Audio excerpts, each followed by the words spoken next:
Welcome to Crest in partnership with Elusive. Producer Dodd here. It's Christmas nearly, so here's our 2025 sign-off.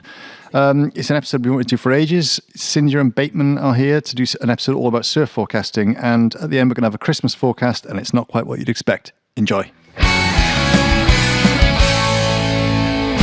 Nadolig Llawen, Merry Christmas, and what a season it's been so far, as in surfing season. No shortage of storm activity in this North Atlantic, although it feels like a lot has been met with tides or winds, which, to put it mildly, might take a little bit of figuring. Anyway, welcome to Crest. I'm Tom Anderson. And I'm Sindia Sosdian. And for our Christmas episode, we're going to sign off 2025 with some help as far as that figuring goes. Yes, we are privileged to be joined here in a top secret Lantwit location, not that top secret, close to the sea, by local legend and swell guru, none other than Surfline's Jamie Bateman of Wales, and indeed Britain's offering to the growing global surf forecasting scene. Yeah, growing indeed. Things have changed a lot since the days of tuning into Countryfile on a Sunday to see the pressure charts for the week ahead, trying to calculate when the swell from that 972 might make its way ashore, and what the wind was probably doing those several days further on. Not to mention then matching it all to the tide, and finally driving around on the day to check a range of spots, or if you were lucky enough, managing to get a reliable report from somebody already coming from your local surf spot. And also gone are the days of hanging onto the phone line until you heard another Welsh legend say the phrase off the lip. And the reason those days, like everything in civilization, have moved into memory. Drumroll, Surfline, and its predecessors like Magic Seaweed. Some love it, some pretend not to love it, but now everyone uses modern forecasting science in some way or another, including you, dear listeners, because if you stay tuned to the end... Or just scrub the timeline along with whatever equally advanced platform you're listening to us on. Yes, that too. Well, either way, coming up after a deep dive into all things surf forecasting will be a Christmas surf forecast from the guru himself. Sounds good. So let's remind the listeners who he is. While you can get Jamie's wider story by going back and downloading episode 46 of this show, it is worth reminding you of the key attributes. Often described as the hardest Lantwit surfer to beat in a heat, and at fantasy football as well, but that is another story. Jamie did ocean sciences at Plymouth, where he befriended some of Britain's top surf journalists too, who were studying in parallel at the time. Paul Evans, for one. He was also in university with Sam Lameroy, Joel Gray, a couple of other rippers in that set as well. John T. Tucker, for one. Yep, pretty good time in uni. And after a first career in IT, while being well known as the actual seaweed that Welsh surfers consulted whenever an event or important session was due, Jamie was eventually headhunted for the big job, Surfline official forecaster. Every morning, all of Britain wakes up and checks the surf, and often the man who's made the call for them is this guy. That's quite a bit of pressure, but he handles it with grace. And he's also a humble, regular guy, a gent who famously eschews most of the branded clothing that marks out the hardcore ripper. No black caps and long socks for this dude. Throughout most of the 90s, when I should say he was only just getting started competitively, he was recognisable, to me at least, by a worn West Bromwich Albion hat. The one thing we forgot to ask when we did the previous episode, so I think we should probably start there. A deep dive into the mechanics of surf forecasting is coming up, and then the festive forecast. But first, Jamie, why West Brom? Okay, easy. That's an easy one. So back in the late 70s, early 80s, West Brom were top of Division 1. So basically I just jumped on the glory wagon and supported the top team. But weirdly, for some reason, my parents bought me an Easter egg, and the Easter egg sat in a West Brom mug when I was about 7 or 8. And that was it? So that was it. Oh, fair So enough. it was fate. Yeah. Okay, well, let's get straight on to the important stuff then. The surf forecast, some of the basics and insights of it. So many surfers use multiple platforms. You know, there's the Wind Guru, or there's the Surf Forecast, there's SwellNet, probably better in the Southern Hemisphere, isn't it? And Surfline. So you forecast for Surfline. So go on, give us the spiel. What are the perks? What's the differences for that particular platform? One word, Lotus, and that is Surfline Hour, swell model, and breaking wave height algorithm. I'm going to sound biased, but it's better than anything else that's out there right now. That is the only reason that it can. All the other platforms can give you lots of information, but they cannot give you what Lotus gives you as far as swell breakdowns. So there may be 2 or 3 swells running at the same time.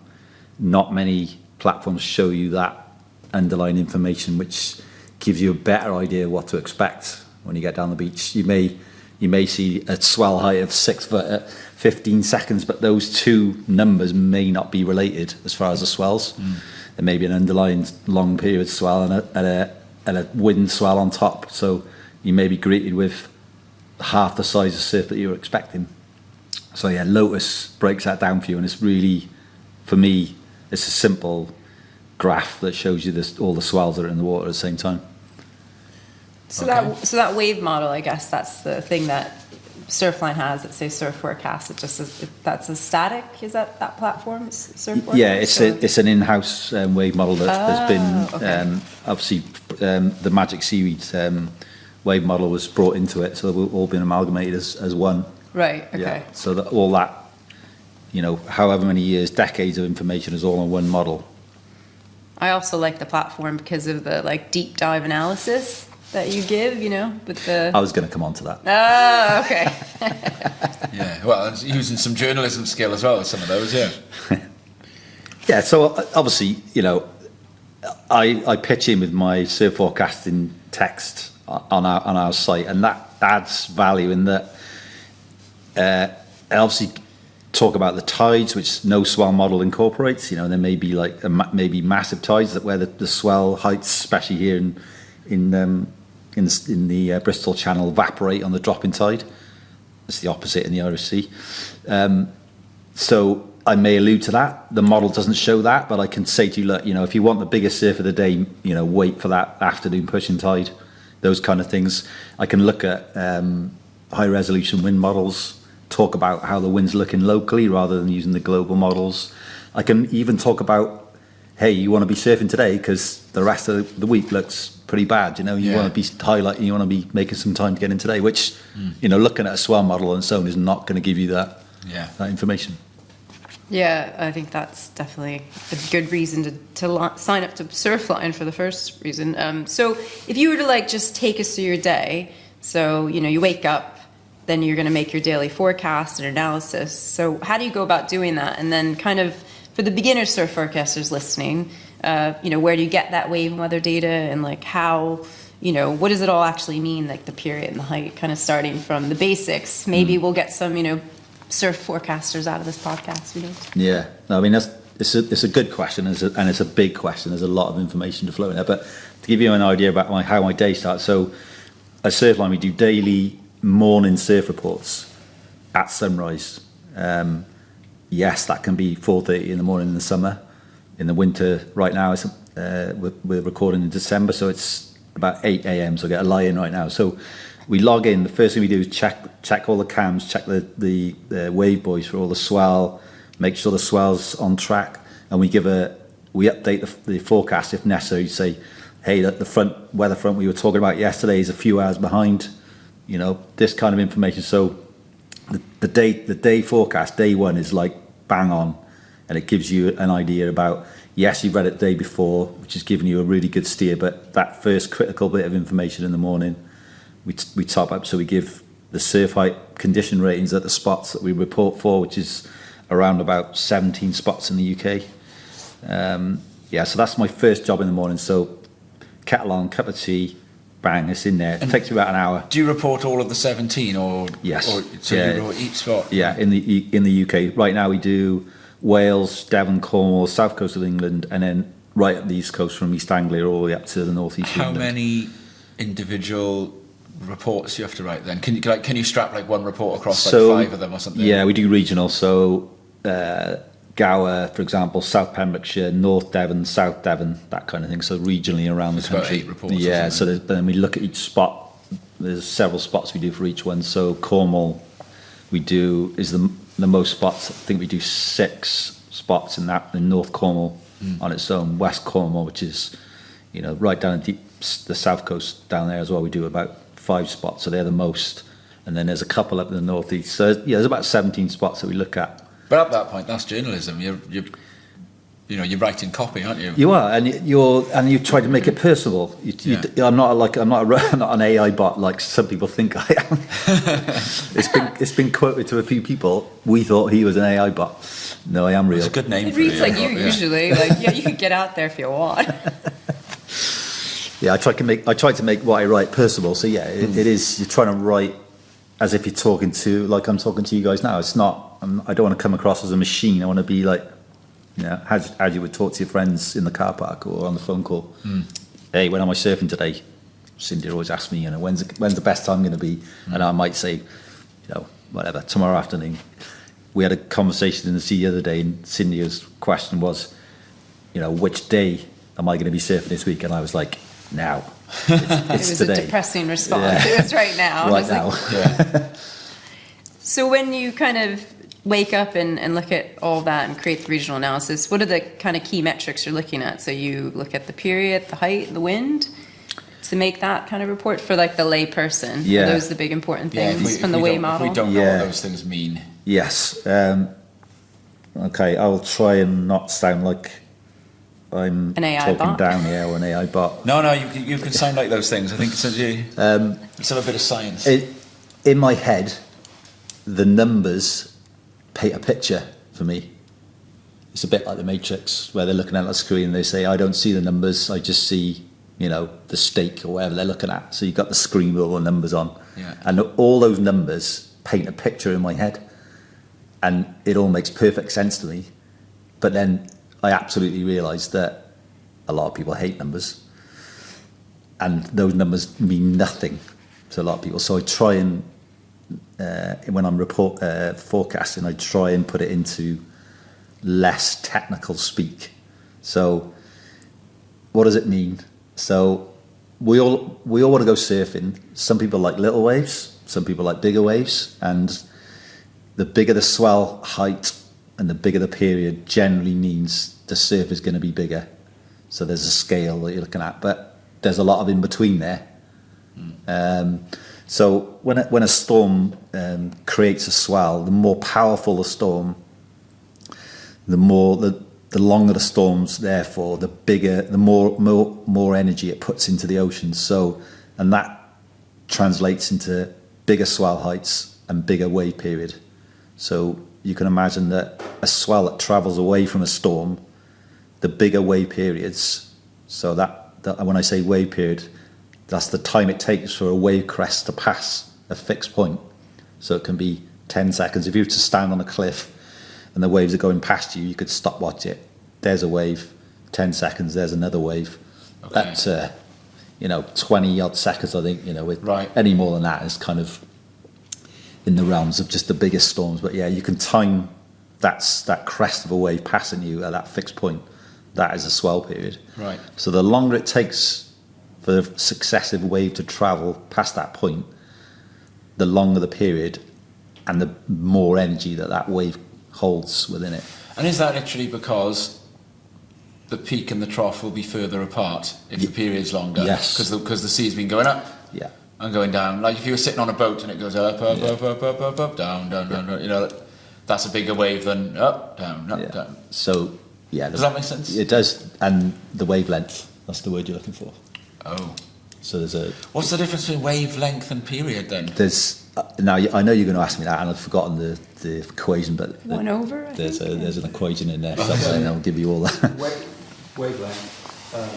And Producer Dodd is speaking behind the microphone Yeah. here, so It's a technical moment. assuming that the wave speed is constant, which it isn't. But I'll say in case because we can't always hear him. So in case he says if the wave speed is constant, yeah, which it isn't which it isn't. always, but it's pretty good. The wave period is a direct function of wavelength. Oh, I'm lost. I think we've gone too technical. That's why my brain hasn't retained Wait. that information. Good period, long period, good height, good surf. Yeah, I'm But I have heard you say not always though for some of these more Yes. some of the nooks and crannies. Is yeah, that true? I said there's a range amongst it, but yeah, generally the shallow water which we get obviously near the coastlines, the bigger period swells don't travel very well through shallow water. They do travel through it, but they get disrupted a lot more because put this the right way now. So the water particles don't travel forward in a wave. They sort of go up and down. Up and down, yeah. Now the wave energy goes down into the water column and is we represented by circles. So the wave particle just goes up and down, up and down. And on a bigger period, that goes further down. And so further the depth goes further depth into the water. So it will actually feel the bottom. Oh, and then it's getting interfered with and losing its speed. Like friction, pretty much. That's kind of an easy way to say it. So it's slowing down. So the waves start shoaling is called is the technical term. So the wave starts slowing down. So they start bunching up together and they lose the speed and the energy. That's when the speed comes in. So yeah, in a shallow water, the wave energy gets dissipated quicker in a long period swell. So the swell height will decrease as it comes in. I'm outnumbered by scientists here, but obviously I work in the humanities and I work around literature and history. It's okay. Are you effectively saying that there may be terrain around here that is more suited to an infantry charge than a cavalry charge? Absolutely. Cavalry's going to just get bogged down and fall over. The infantry are going to be able to get through that front line. That's right. This war analogy, I don't know. Yeah. But you're right. You'll. That's some of history's most famous battle blunders of what was it, the Battle of Balaclava. It was because the charge of the Light Brigade. That was there was too much period. That was their problem. First time ever war is analogous to waves. They didn't get into the local point properly. Yeah, that's right. They closed out. They were bogged down. Yeah. You'd be surprised where it makes sense though. All the numbers are there for a swell, and you think, okay, we're on. And then you go to a break, which is in one of these shallow water destinations, and you'd be like, maybe not quite as big as I expected. And then on another day when it's less period, maybe the same swell, you're like, well, hold on a minute, why is it? Yeah. It seems counterintuitive that would be the case, but especially, and I talk locally in the Bristol Channel, especially when the water's really shallow, and we've talked about this before, where I don't necessarily look for like a big period swell to actually create the better waves. I'm kind of looking somewhere in between. Right. Well, yeah, that kind of, one of the things everybody does is long periods, 17, 18 seconds. People get excited. Oh, there's swell coming. But, just exactly what you said, the Bristol Channel, it's, shallow waters. So what's the sweet spot for the channel? I feel like I've asked you this before. Yeah. Is there a value, you think? I like 12, 13. If I see that kind of swell with a bit of height, I know that most places that I'm going to surf are going to have, good energy. And I was thinking about this on the way down, actually, weirdly, that I surfed the Friday previous, and it was a 15-second, and the swell energy was really good, and it surprised me a little bit. And there's probably an avenue where if a swell is directly pointed at, i.e. the swell direction is bang on, it will come in and give you that energy like you may not expect. So there are, it's not an exact thing because of the bathymetry out here in the Bristol Channel is so, unique, I guess, funneled. And if we went further out west, Pembrokeshire or Cornwall, would you stand by that 13 seconds, or can they cope with a bit more? No, because it's deeper water out there. They can get a good swell and a good wave height even on a smaller kind of swell, but a longer period energy, because the swells are not getting. So that's why Fresh is a classic place to go in summer. I mean, it's long. Yeah, and it's really deep out there. You'd be surprised. Like I think Milford may be the deepest natural harbour in the world. So you see a little hurricane off Jamaica, the thing to do is go and pick it up in Fresh. Absolutely, yeah. And it would surprise you, like you're like, whoa, how is that even like registering? But because of that deeper water. Wow. Yeah, and that's it seems it might seem obvious when you say it out loud, but obviously Hawaii, which is like the mecca of all surf, and the swells don't tangle with the continental shelf out there. It's just that abrupt thing. So a longer period. That's what they look for. So if we see 15 seconds, go to Fresh West. Well, or if the swell angle is really good, stay local. to be able to know that, you've got to spend time looking at those specific things. I don't think you could like look at it on paper and actually get that information bang on. With this narrow channel that we've got, Freshie and Cornwall probably a little bit easier because it's more of a wide open area. I'm going to ask you a couple of cheap questions now. First of all, right, please don't be offended, but here we go. Right, are Surfline feet actual feet? Because surfers get themselves in such a knot. Yeah. Hawaiian feet, Yeah. you know, Australian feet, whatever. Like, Yeah. what's a Surfline foot? The Surfline scale is 5 foot is head height. Okay. So imagine a surfer standing on their board, Yeah. and they crouch down a little bit. So the average human is around, you know, maybe 5.5 foot these days, maybe a little bit bigger. So crouch down a little bit, head height is 5 foot. So they're actual feet then? Kind of right on actual feet, yeah. So that when they talk about wave faces, Oh. that's kind of what they... So that wasn't a cheap question. Sorry about that. What's the hardest part of surf forecasting, or is that a cheap question? The hardest part of surf forecasting? No, I think every surf forecaster will tell you it's their home patch. Is the hardest? It's the hardest, and I think because people come up to you in the car park. yeah, you get Asking for refunds. Yeah, you get immediate feedback when you're out there. But I agree that I think maybe because you're so in tune with your local conditions that you berate yourself a bit more when it's not quite bang on. Yeah. There you are. But I also think here as well, it's such a shallow, narrow channel, it is hard. But I think generally the hardest part of surf forecasting is putting putting your text out there that's going to cover everybody, Right. from somebody who's learning, somebody who wants Yeah. head high or Sheltered overhead surf. spots, right? Yeah. Yeah, there's such a vast platform of people that are surfing. I was going to say these days, but it's always been the case. You know, you've got to learn, you've got to start somewhere. So to capture everybody in one small bit of text, I find it's difficult at times, but it's something that I strive to do on a daily basis. Yeah, like when it's really, really, really big in some of your texts, you'll write something like, well, if you want to get out, you can, but really, if anybody, go to find a shelter spot. And I'm one of the ones who's like, yes, okay, I will go out. So I quite like the groms on foamies and logs days. Oh, yeah, Like that's often, you should add, and Tom on his... It does make me think, on his scroll. Yeah. But and what's the easiest?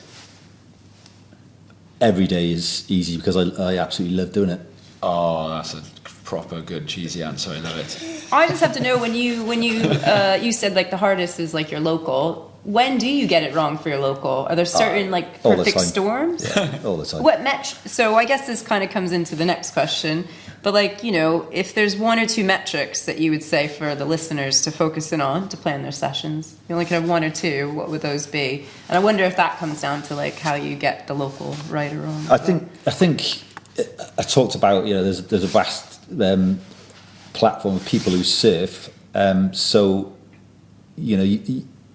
it's all well and good reading and forecast, but you've also got to have that little bit of, you've got to put a bit of time in yourself to understand what's good for you as well. So it's all well and good somebody telling you something, or there's numbers there that look good, blah blah blah, but maybe that's not quite right. And actually Surfline right now are going down the road, well they've put it live now, is session matching, where you can upload your session that you've had into your session log, and then it will alert you when the numbers come up that look exactly the same. Session. Give you a notification, say, wow, hey, Wednesday's looking exactly like it was 3 weeks last Thursday, and then you can look at that day, go, oh, okay, that sounds good, or no, I had a terrible surf that day, I'm gonna another one. That's a great way of doing it, and hats off to the data science guys that have put that together, because that is it's a really, really clever idea. I tend to use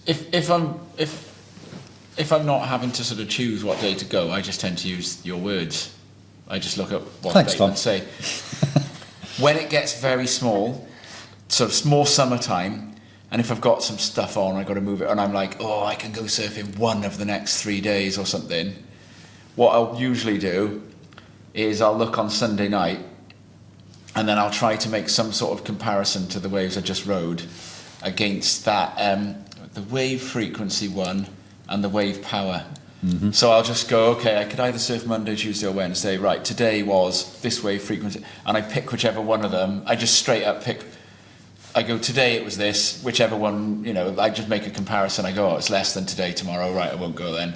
Or it's more than tomorrow, more than today. And I think you've perfectly highlighted the fact that there's so many little ways that personally to you can judge the days, especially when you've got busy lifestyle. Hey, like in the winter when people work all week and they can only surf on the weekend. Yeah. You know, that's another dynamic that gets thrown into it. Yeah. So perhaps, you know... I suppose I've overcomplicated saying what I basically do is look at the numbers for something I've seen with my own eyes an hour or two ago, and then just make a comparison to what's coming in the week. Yeah. Do you see what I mean? Yeah, no, exactly. But that's what you're doing every single day then, isn't it? And the whole session matching thing is going to, you know, help you get to that point as well without doing kind of like the legwork that you've described. Yeah. What do you use? Well, I probably look at the Met Office because we've had this discussion that's got a higher resolution model for the winds. So I look at the winds and see what's under 20 for the week, and I put that day as a check the swell height. And then I use the wave buoy data from Scare, and I look at what the period of wave height is, and then I check it with your analysis. And I say, oh, I didn't get it right, or I did. And I bring them all together, and I marry. You have an actual university professor checking your work here, Bateman. Well, he actually looks at the charts, and I don't. So he knows exactly when the assistants are coming through, and I ignore that, and that's where my flaw is. Like, I just ignore that. So I just say, oh. But so then the two metrics, so if you had one or two, if you could only have one or two to forecast for the rest of your life. Yeah, if you were going to, if Surfline were going to come up with like an even more budget than the cheapest one, what two figures would you put for the channel? I'd have Lotus. Okay, so you have your wave model. High-res wind model. So wind. So you don't think tide is important? I would have thought you would have said tide and wave and go blind on the wind. Tides are like predictable. Right. You know exactly what they're doing. It's the same every 24 years. Exactly. And rotation. So that's true. You could just work that out. If I could have one more to add to my two things, sure. I'd have the forecast of text. Oh. What? That as in your copy. Exactly. Bateman's writing. Love it. You've heard it here. Yeah. You write the wave, well. the wind, figure out your own tide. I always thought you were a good writer when you used to write up surf comp reports and things like that as well. I'd always be like, yes, Bateman's written this one. It's the morning. Hey, you get some crazy requests, right? I mean, I know I put one of them into you once. I think it was 2 years ago. I remember vividly all the guys at Boardmasters in contest control stressing out when to hold that final between Lucas and Patrick Langdon, Lucas Skinner and Patrick Langdon Dark. And then I was one of them was like, oh, it'd be great if someone knows a surf. I was like, oh yeah, I've got Bateman. I'm like, ring him. And then I remember ringing you, and you were like in your car somewhere, and I was like, oh, Jeff, how's it going? I'm here with Paulie Jeffrey, contest director, and Rob Gunning, director of WSL Europe, and they were all like sitting around the table, and you just gave us. You pretty much like took the risk of saying, I reckon you should hold your final at about 11 o'clock on Sunday, guys, or, you know, and said you told them when to run the final, and they did run the final, and Pat didn't win, but you know, it didn't matter. They ran the final, you know, and it turned out to be like, British surfing history got made. You handled that very calmly, but you must get some crazy requests. Like what sorts of, you know, what's the most ridiculous forecast request you've ever had, notwithstanding those from Sindia Sosdian, obviously? Yeah. The one that reoccurs more often than not is like 10 days out or a week out, and you're like, and I genuinely say I don't know. Because, you know, we live, you know, at 50 degrees north latitude. We're right in the fetch, basically, where waves are created, made. You know, it's just so changeable. You know, as good as our mathematical models are, we still don't have a handle on, you know, the weather at this latitude. It's too changeable to be able to give, you know, a concrete forecast. And I say this to Sindia, as like, you know, I say I don't know, and it'll be, you know, a week out, and after that I start talking maybes, and it might be, and it potentially could be. All those come into it. hopefully all those listeners who've scrubbed on to get the Christmas forecast at the end of this episode has just skipped through it, because I calculate, I think it is exactly 10 days till Christmas. So there'll be a lot but we won't, so because later on we're going to be asked, so we're about to put in one of the most ridiculous of all there'll be a lot of there we maybes in that forecast. Right, well, I'm going to sort of hand over to, we've always wanted to get you and Sindia sort of sitting next to each other to sort of go with the kind of the techie stuff, you know, like a bit of a deep dive on like the kind of spots and the technical stuff. So I think Cindy's got a few things she wants to kind of run through you, and I think this is the bit where, you know, you sort of might get offered a job at Cardiff University if this goes well, or not, and keep doing your surf. I almost thought about trying to apply for one of those jobs. So, well, we all like look at Surfline all the time, and I always look at Rest Bay, you know, as like the metric spot. There's a live cam. I look at all the wave heights, anything, the analysis is there, because I surf Landswit and there's no local report. You know, so how does Surfline work? Why does it only cover certain spots in the channel? I think it's historical thing more than anything.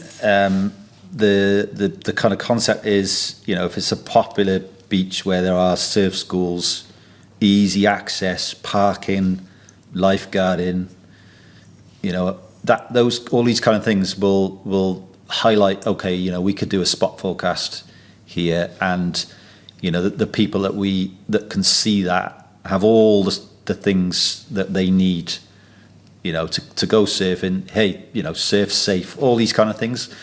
It's pointless forecasting for a spot where, you know, the rip might be running at 5 knots, and you know, people that are just learning are going to be like having to be rescued like every 5 minutes. And all these other factors. So there's a list that they go by, and they try to keep it within those parameters and not.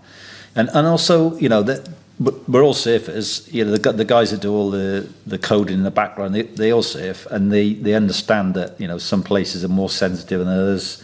They understand that they don't want to like attract, put people in danger where they could do a mishap and they could do something wrong where there is no lifeguard cover, etc. So it's thought through. Some people argue that some places are not on Surfline that should be, some are on that shouldn't be, and I don't doubt that for a second. There's probably things that can change, but there's that kind of structure that they kind of stick to. So I guess for the listener, if they look at Rest Bay but surf other spots, they just got to know a bit about their other spot they're surfing for the winds, I guess. Yeah, and I said it before. You know, you've got to put a little bit of time into that to get, you know, the conditions that suit you, you know, more than anything. To even if it's at another spot that's not forecasted, you have to like try and judge that with what you can use on the site as it is. Yeah. Yeah. Any spots coming online in the channel, or is that all for the moment? I haven't heard of any additions. I don't think there's any plans to add in. I mean, the whole adding cameras is a whole topic that is highly discussed at the moment at the Surfline, and that is partly due to the AI tech that's been introduced in the last couple of years. So I'm not sure if you're aware, but there's smart cams that monitor the surf around the country now, in fact around the world, that measure the surf height, and that's been going for a long time. But they're building other models now which are going to monitor all the beach profiles, rips. A lot of banks are changing. Yeah, a lot of this information, which is being is like a huge thing in, you can imagine, like coastal cities. I'm going to use Australia for example, where, you know, beach erosion is going to be like disastrous because there's like billions of pounds of real estate right on the shore. So right now, if you were to ask a coastal engineer for the latest beach profile, they're going to give you a report that they made last year with a pole stuck in the sand at one point and somebody standing at the other end. But now it's going to be done like, you know, every second by by these cameras and the AI technology that's behind it. That is a huge thing for to Surfline right now. Do you work with analysing like the movement of sediment and stuff like that? I think about it, not so much work on it, but a lot of people in the department do. But probably more on like landslides and like sediment moving on the surface, like cover and stuff. But okay.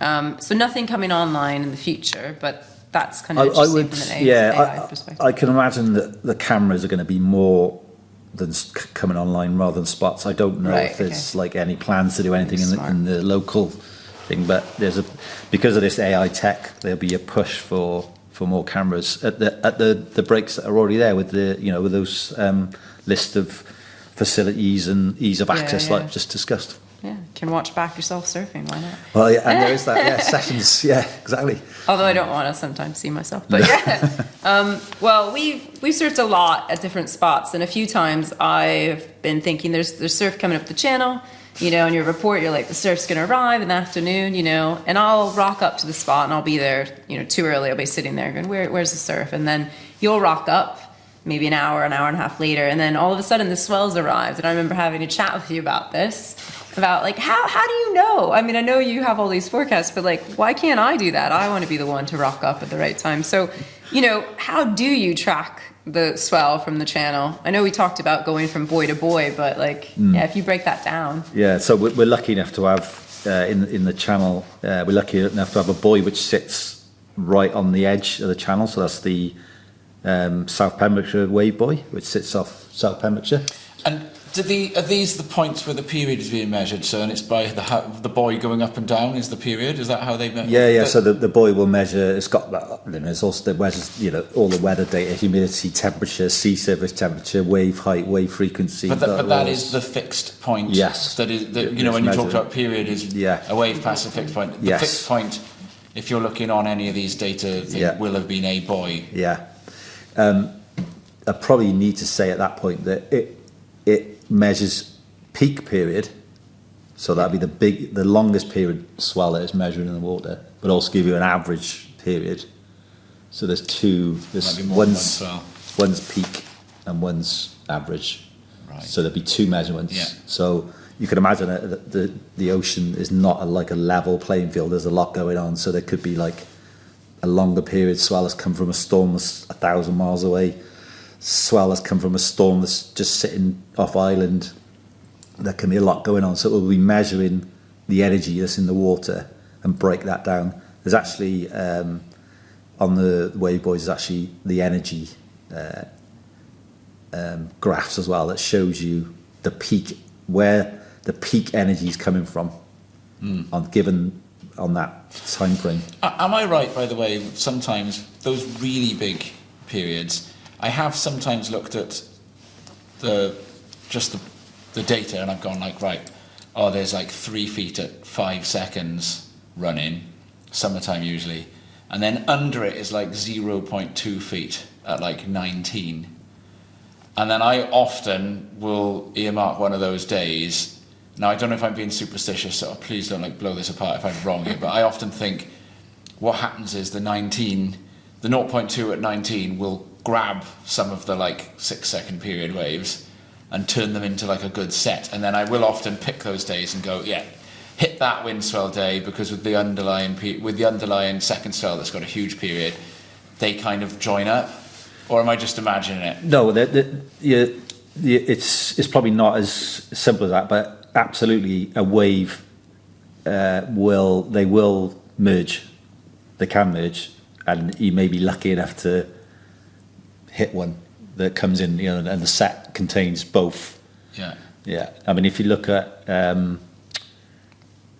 if you look at a forecast for California, they often talk about combo swells, and what they mean by that is there could be like a southerly swell from the Southern Ocean, which is like 18 seconds, and then a northwest swell from the North Pacific, which is like maybe a bit shorter, 12, 13 seconds, and they will combine to give them specific, like peaky conditions on a beach break that might not be good on one swell on its own. Right. So you're not wrong in what you say there. Okay. Tom, have you ever heard the terms constructive and destructive interference? So Dodd's asking about constructive and destructive We're going interference. technical again. I don't know. I don't know what that means. When they're constructive, no, they Bateman's combine. and pointing we're at him though and smiling, which means it means something. Oh, okay. Yeah. I'll give you a brilliant example of Oh, here we go. constructive you said something interference. good. Constructive and destructive interference. Yeah. Here we go. Are So the listeners still there? Yes. It's not. Dodd, by the way, is a science geek. Yeah. So, that's why you get, We should have said before. that's why he does all this sound stuff. He's interested in sound waves. So we're not allowed to, he can't still. That's I've got a degree in oceanography as well, so. and he does have a degree. So it doesn't just relate to ocean waves, obviously, that term. Right. It's sound waves and other waves. But yeah, the great example of constructive interference, and we've probably all heard about it, is Nazare. Oh, yeah. Okay, go on. Nazare. So Is that the canyon? yes, there is. Puerto Escondido does There the is a same canyon. thing, doesn't it? So Nazare is a brilliant example, and you can see it. And Hossico La Nord as well. There is a canyon there, but Nazare is the more pronounced example of constructive interference. That because the swells that come into Nazare at the right direction, it's kind of like this sort of spot on direction that comes in. The swell energy will come into the canyon faster than it comes into the swell that's on the other side of the canyon, because waves travel faster in deeper water. So those waves will begin to refract around that canyon and then come in at a slightly different angle. So you get one swell coming in at one angle because it's refracted in the canyon, and you get the swell coming in the swell direction, and they will meet. And they meet in constructive interference into those massive giant peaks that we see. Right. We saw it yesterday morning. I don't know if you tuned into Nazare. Yeah. Saturday Yeah, morning. sick. The first thing I saw was just this massive, like, I don't know what it was. It's just Yeah. like a tower block. Yeah. And that's exactly what constructive interference is. So there's the wave energies coming together to create something bigger than the whole, if you like. And destructive interference would be an outgoing tide or a No, too strong. deconstructive is the opposite. So two troughs will meet. Oh, Whereas the constructive interference is where two peaks meet. I should have said that. So Right. two peaks will go together yeah. and go upwards, and two troughs will do exactly the same. So almost make a zero, like nothing. Right. So there'll be. That's where you see at Nazare. You may see where it looks like there's like a pattern on the surface of the water where it's like up and down like this. Yeah. And that's that interference. And like I say, it's not just ocean waves that do it. Light waves, sound waves do the same thing. So that, like, to me, like, that's another metric, right? We said wave period, wave height, and then angle. So, like, you're just talking about the angle at one is coming in. Yeah, and obviously we talk about the Bristol Channel, not so much the case here, because we generally shadow from different swell directions. We kind of just get one, but it does mix up a bit. It can make beach breaks a bit more peaky if there's a few swells running. Yeah. I use, like, you said once, but 240 to 270 is what comes up the channel. Yeah, so the swell window. So you can look. So when I look at the periods in the 19-second 0.2 feet, if it's a swell, like I'll add that swell angle as my third metric, and that really I think marries nicely. Sometimes. Would you be saying if it's 240 to 270, are you saying that 255 is perfect because it's right down? Yeah, well, just smack think down of the middle? channel when it opens. Yes. Think about a circle, Yeah. So that's a. and it's that angle that's coming in. No, we're not going to go for battle this time. That's No a more- basketball going That's no swish more war. through instead of hitting the hoop. Yeah. Yeah, sure. Straight in, yeah. Yeah. Yeah, Yeah, slam dunk. because you can look on the Boy data website, and they have a cool Right. image, and you can see all the dots, and that's telling you where the angle is. So 255. It's We kind got, of fun. we got that on Surfline too. Oh yeah, Cindy. okay. Yeah. So, I should go The to compass Surfline waves, more. I'm yeah. paying. I should. I feel like you should do a video log on Surfline as well. Feel like, and this is a rosette. So just coming back to tracking the swell for the Boy. So would you say like a rough estimate is like if you see it at Pit Pems, the swell, the long period swell, is it 3 hours to Lancefoot Way? 2 hours? I know you can calculate it. I'll give you the cheat. Okay, I'm gonna write this down. I don't have a There's pen. a cheat code. So Here's a pen. Okay, cheat code. yeah, so the waves, roughly, waves travel at 1.5 times the swell period Okay, I'm writing this down actually. in knots. Okay. So if you 10-second period, obviously travels at 15 knots. So you measure the distance between your two, so between the buoy and your choice of surf spot. and you'll be able to work out when the swell hits that buoy, you'll be able to work out exactly when it's going to arrive at the beach. Okay. So if you see a peak on a wave buoy, Yeah. and you're 2 or 3 hours away, The period, what's peak that? in the period. Yeah, what's that? Or peak in the swell height. Peak in the swell height, okay. Period, whichever it might Okay, be, whichever. to give you the maximum amount of energy. Right. If that's what you're looking for, Yeah. you can rock up at that beach, and that wave will arrive. And bang on that is time. what he's doing when he pulls up to the car park 1 hour later than you, as you were just Yeah, saying earlier. really irritated me. Well, I've got this now. I'll test it out. Yeah, I'll, 1.5. It's not exact, but it's good enough to get no. you. So a great example of that is a couple of years back, a massive North Pacific swell. There was a lot of big wave folk, harassing our surf forecaster Kevin Wallace. When's this going to happen? And they all went to Baja, that big Todos wave, Todos Santos spot, and Kev was literally like between like 12 and 2 or 12 and 1, even like an hour. That's when you're going to get the biggest wave, and that's when one of the guys got like the biggest wave that was out on a day. So it's just that easy to narrow down. Math. Given the maths, Yeah. sorry, nobody likes numbers, Cindy. Maths is the key. Simple, 1.5 times 10. Listen in maths, kids. Speaking about like forecasting worldwide, so you're in the UK, but if you were to like look at the rest of the crew, who has the hardest place to forecast for the whole team? Florida's pretty hard. Yeah. Because of the hurricanes, or It's that's just surprising. they've also got the Bahamas are sit in the way of a lot of it, Right. but then there's these little channels that swell can go through. Okay. That's really, that's impossible to like say, is a swell going to be like bang on the right angle to get through Right. one of those? They've also got the Gulf Stream, which rips up that coast, that bends and refracts all sorts of like wonderful things. And also, a lot of their swells come from, if you take hurricanes out of the equation, a lot of their swells come from frontal lobes which rip off the east coast really quickly.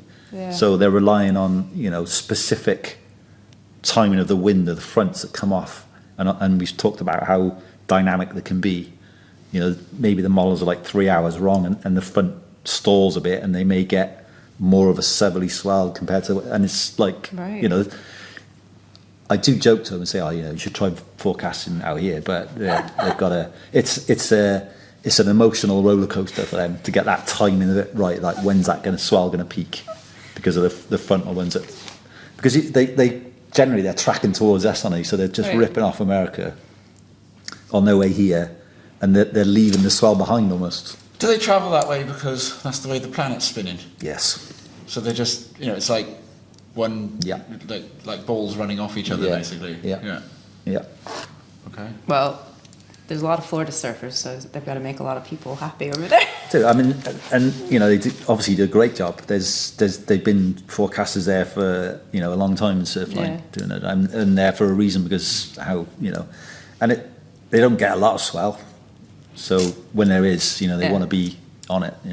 So one more bonus question about Surfline is, I know there's this certain color on Surfline, and it only goes that color. I think it means excellent when It's like a purple. Is it a the purple Yeah. when the forecaster themselves does something. Yeah.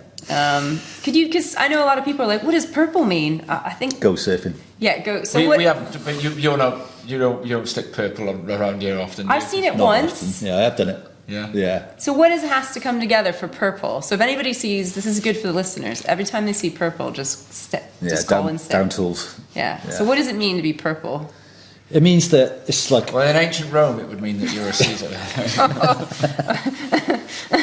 So, carry on. Sorry. Very sorry. good commentary. Don't cut it. Yeah, good.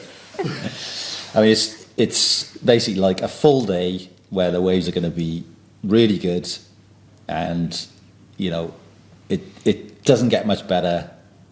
Go surfing. That's what it means. Because I think I've seen once maybe in the last Yeah. few years. There's so many like aspects out here that means Yeah. it's not going to be a full day. There may be like 2 hours on a tide where it could be. Right. Good. Okay. Yeah. Very rarely is like a full day where it's like, I went surfing at 9 this morning and I'm going to go back in at 9 tonight 'cause it's still pumping. It's true. Yeah. Yeah, they do happen, Yeah. but not very often. So there's more good days elsewhere, I would say, than there are. I'm just wondering, in my mind, like I've always kept a surf diary. In my mind, some of the best surf sessions, like as in conditions wise, it doesn't matter what mood you're in or whatever, where like I've actually seen absolutely epic waves along these coastlines have coincided with snow or blizzard or around the time of snow. Is that because snow gets created by the same unique set of circumstances that, like, have you got a big huge pile of like water being brought off the ocean with a storm that's hitting a cold front going the opposite way? I think that, but many times snow is pumping. The immediate thing that comes into my head is it may be that you get the swell and you get a favourable wind in those conditions. Yeah. Where you live. Yeah. So perhaps where you live and surf. Well, because we need an easterly to make it cold enough. Exactly. For the snow, yeah. And also, generally for us to get snow here, we need, and we're kind of going off topic here, but to get snow here, we need cold air coming in from the east, cold, dry air. Yeah. But we also need an Atlantic weather front to be coming in from the south, and those two things combine. And usually that means there's going to be swell because there's a low pressure out there in the Atlantic, but also we got this cold easterly wind, so it could be. Would that put you off putting a purple though? Because you'd be thinking it's too cold to be an epic day, or does it? No, it doesn't have to be 30 degrees and sunny too. No. Temperature's got nothing to do with it. Yeah. And you were talking about measuring between those two buoys. I'm just wondering, have you got any sort of personal stories of surf forecasts that you've gone right? Oh, it's going to be.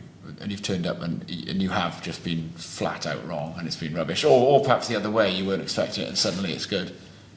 Yeah, well, totally, especially here in the Bristol Channel, because of the winds are so. The wind more than anything. Yeah. Obviously, the swells, can arrive a little bit late, Yeah. But the wind more than anything is so temperamental because of the narrow channel that we're in. Right. The winds behave weirdly. The high resolution wind models, as good as they are, they're not perfect in this kind of like narrow strip of water that we've got. So yeah, I mean, I say this to a lot of people. I generally cycle down the beach to go surfing because I'm very lucky enough to live, less than half a mile away, and I cycle around that last corner to the beach, and I genuinely don't know what I'm going to see. Right. Every time. Because the wind could just do something that little bit that you're not expecting. So you mentioned bike. I go for a bike ride instead of surfing sometimes. And there was a day this autumn where I went for a little bike ride because I'd written the surf off. And then when I came round the corner by the golf club in Porthcawl where I live, I was like, oh, whoa, hang on. And I had to turn around, fly back on the bike. And then I immediately went to the wave frequency and wave energy metrics that night, and saw that the next day was going to be the same again, and then cancelled everything to like go sit. And it was like 2-3 foot, like it was like a sneak swell that kind of wasn't expected, but that was also being pulled in with a tide. But yeah. I think that it's the wind more than anything for me, because I'll say about Lotus, the swell model, it's my literally like my base level trust is in that model is so good. Yes, swells do arrive. Yeah. But that baseline of having that information at my fingertips means that I know when the swells come in. It's just that wind. Is that wind going to be what this? But tomorrow is a great example. We sit here on Sunday and Monday. Tomorrow, December 14th, right now. There's a weather front coming, and it's going to be parked really close to where we are. So you don't know. So there's touch and go whether it's going to clear to the east. It only has to be 10 miles, and it could be fun, and it may be 10 miles back the other way. And I said before, the mathematical models, as good as they are, they can't get it like bang on to that final degree. So there is always that. It's so hard as a surfer though. Like tomorrow I had a write-off, because of the winds, and now you're telling me there's a chance. What do I have to check the winds, and tomorrow morning change my afternoon? Well, once I put it in my diary, the waves break in the dark. Once there's work in the diary, that's the way I see it. If I'm teaching a class, the waves break in the dark. And as a forecaster, it's difficult to word that. It's like, how many, at what point do you stop saying maybe? and start Yeah. giving indefinites, you know. Yeah. You have been saying lately, like, I keep saying the wind's going to go away. Yeah, but that's the it. Yeah, wind is- yeah, and they keep changing their minds. Tuesday, Yeah. maybe some good ones. Well, speaking of your kind of Surfline job, so what would you say is kind of the best or most fun aspect of it? You mentioned just doing it, but is there one thing that really like just makes you chuffed or stoked? I guess obviously like looking at weather charts all day is like, you know, dream for me, because that's what I love doing anyway. I look at that as my kind of like cup of tea in the morning. I'm looking at weather charts whether I'm working or not. I'm just looking at whether it be surf or, you know, any other sort of weather madness. So I guess there's looking at doing something I enjoy all the time, but also maybe I'm helping people to get the same thing out of surfing that I get, which is like, well, it's difficult to explain. It's the hunt. It's just, you get so much joy out of not just going surfing, but the whole thing around, you know, is it going to be good then? Am I going to be, and then all this thing, but the actual, and the friends that you make, am I helping people get the same amount of joy out of it that I get? And if I am, then that, you know, it's got to be a good thing, isn't it? Yeah, definitely. Yeah. That's a pretty good bonus of your job. Yeah. I want to ask about superstitions a little bit. I'm sitting here with two scientists, but like, you know, we've got these sort of, you know, you might wear like a certain, you know, football fans wear like a certain pair of socks on game day or whatever and things like that. Have you kind of come across anything like that, or like quirky surf checking habits? You know, like guys sort of, you know, always leave the cam on at night, or you know, or I don't know, something like that. Like, I suppose because I've got like little superstitions, you know, sort of if I've had a good surf, you know, I might like step on a certain rock on the way back up the beach and things like that. Everyone's I just fall on the rocks. Yeah, there's a lot of falling going on out here. So I mean, seaweed itself is a superstition in the first place, isn't it? You know, the actual original magic seaweed of a couple of 100 years ago, you know, people would hang the seaweed as like a superstition. Yeah, that's true. These are the ancient traditions of sort of forecasting. Yeah. Red sky at night. Well, that's been scientifically I think proven right, my isn't it? brain's way too simple for superstitions. Yeah. You know, it loves maths, but, you know, beyond that, it's a bit like stupid. So I'm going to say no. Oh, you haven't got like lucky numbers? Nothing. No. No. I don't have so much superstitions, but like scientifically, I write down stuff like 0.5 meters at 13 seconds at a pushing tide. It's always go out if it's not a big tide. Like I have certain metrics, So you know, put where that in and I'm out, or I go too early, and I'm like, Right. oh, how did I do that? I had all those metrics I wrote down. I'm too early or too late, and so I always just think like it's not a superstition. I have a habit of like writing down a criteria and then try not to just be out there at that time, and then I'm there too early because I'm too keen. Yeah. So. Fair enough. If you could, Forney had a good Oh, yeah. superstition. When Magic Seaweed had that camera where you could take it over for a few minutes. Remember that? You could ask the camera to pan. Apparently, I believe him, he used to sit there and work, just moving the rest bay camera to like pan away from the liner every couple of minutes all day, just to annoy everyone. That's not quite a I thought you were going to superstition, say is he it? wears board shorts sometimes to surf to Wearing bring the board swell shorts to in, surf, yeah. even when it's West cold. Bromwich hat. Yeah. Still got that. Still- If you could kind of design the perfect day, swell, tide, crowd, location, what would it be? You know, you can dreamscape this to the world or the channel. Oh, this is a tough question. Okay, This I is like like that. when the BFG gets asked to make a dream Yeah, for the anywhere. Queen, isn't it? You know, That's it's like, tough. you got to put in all the. What's the recipe? What would it be? Yeah. Crowd and location. Yeah. Wow. I mean, if I stick to home, obviously. You could do two. Yeah, a good day at home with all the crew in, then, you know, that's pretty good. Because I think she wants numbers. yeah, Swell, the tide, the yeah. wind. So The point left. yeah, You've got to enter the numbers to make this day happen. You know, like you're those guys in the Yeah. wave tank or something. so the numbers would be probably maybe 6 at 12, 7 at 12. That's 7 feet at 12 seconds, and then no wind. Just forget the wind altogether. We'll just cancel that. Outgoing tide, Oh, not too big a tide, but an outgoing tide. Yeah, right. Why the outgoing? Just like the way the wave breaks. yeah, Okay. yeah. And that, obviously, dear listeners, is for South East Wales. Out for Go further out afield further now. west would be a bit different, but they probably, you know, they like the drive out there. They probably don't want us. Yeah.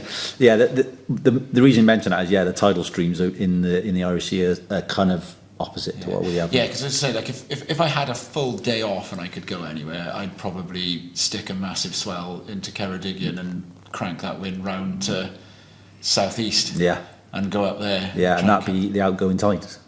That would be the outgoing tide to pick up. Biggest surf. Yeah, it would. Yeah, because it's the Irish Sea tide. Yeah. What if you had to go around further the world? If you could, like, Yeah, if you pick somewhere. if Anywhere. someone has gone on the long-term sick for 6 months and they're looking to transfer someone to go and forecast somewhere And else surf. in the world. And surf. Where do you go? It's got to be Ireland, surely. Really? Yeah. Ireland. What? Not like Nah, Ireland. Indonesia or Ireland. you'd go to Ireland Yeah, it's such a epic place to go surfing.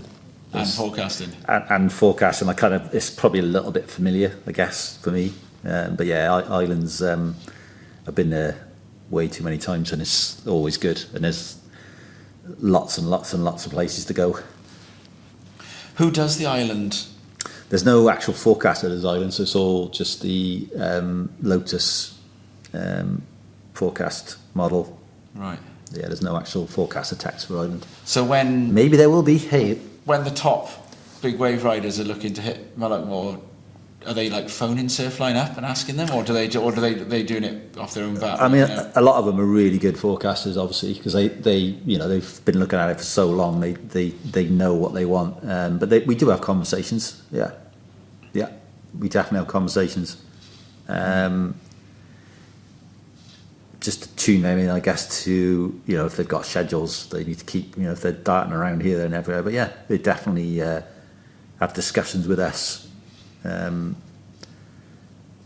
usually the question is, you know, how big is it going to be? And is that is that transactional, or is it more of a thing that Surfline kind of sees it as, you know, it's better to have those guys happy that they've got a Surfline guy they can phone up? I mean, I didn't even occur to me, you might say to me, when I rung you up with Rob Gunning that day, oh, here's the bill. Yeah. No, they do. Does Nathan Florence get sent a bill? They do have.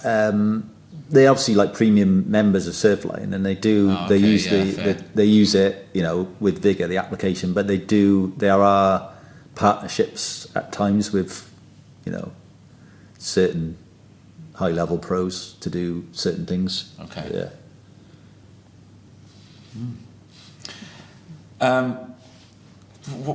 Let's just ask you about yourself then with Surfline.